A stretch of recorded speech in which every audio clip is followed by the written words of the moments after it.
ladies and gentlemen. You had a good lunch, I hope. So before I start off with my slides, just like to recap. Actually, this is the same slides which I did yesterday. Can some of you remember what I did? Pneumatic tubes, correct. So, okay. So, correct. This is pneumatic tubes. My name is Michelle, and representing Environmental Services. Okay, pneumatic tubes. Where do you find pneumatic tubes in this hospital? In all the wards. In all the wards. Very good, very good. So you remember. Okay, in all the wards we have pneumatic tubes. This is how the pneumatic tubes looks like in all the wards. And the first objective of having these pneumatic tubes is basically so that it's able to, actually there are two types of pneumatic tubes. Chute system, we call it the chute system. The number one chute system is to collect linen. The number two chute system is to collect the general waste, which is located in all the wards area, tower A, B, C. So how it does work, the purpose of having these pneumatic tubes is so that the collection of linen and waste can be at one area. The staff don't have to bring down to bin center or the soil linen room. It sort of like improve and increase our productivity.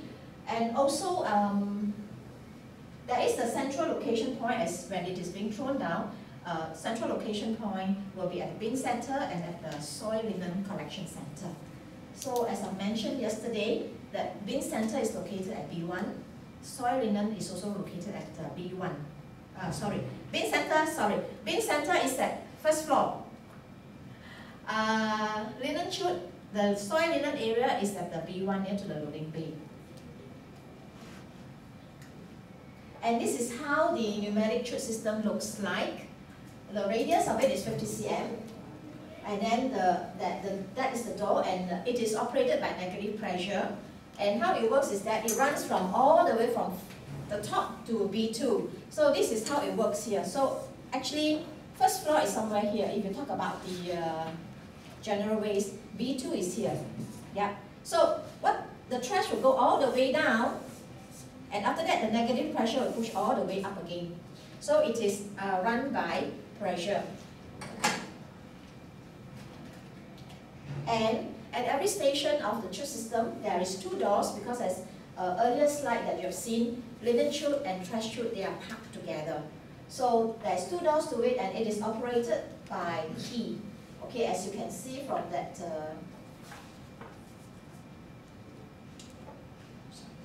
What is that? This one. Okay. Oh.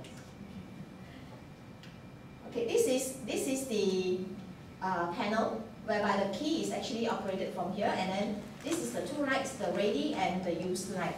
How it does is that when the chute, one of the chute is in use, just one floor that is opening, the rest of the floor, the rest of the staff won't be able to use it. So this is how it works.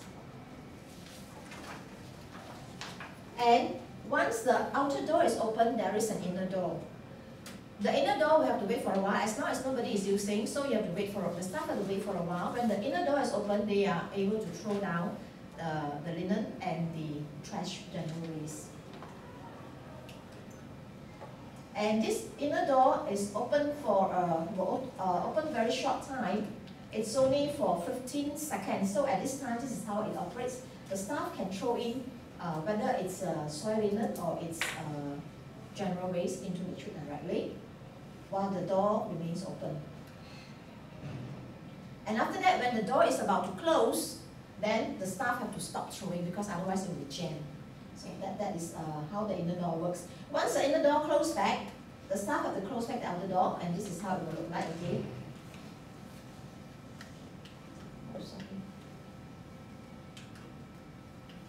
So this is how it looks like, the linen station and the trash station.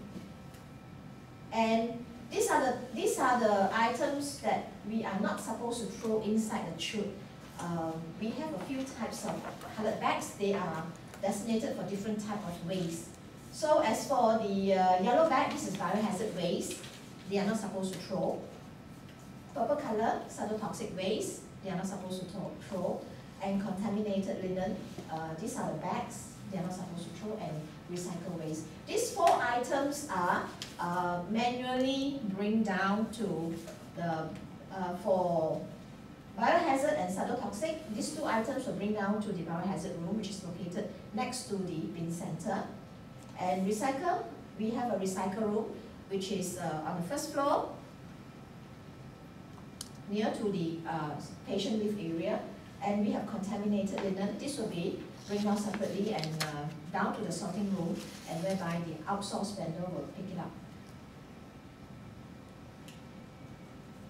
And also, we do not encourage these things to be thrown down. As I mentioned earlier, the chute runs in an L shape here, and it pushes back again by negative pressure.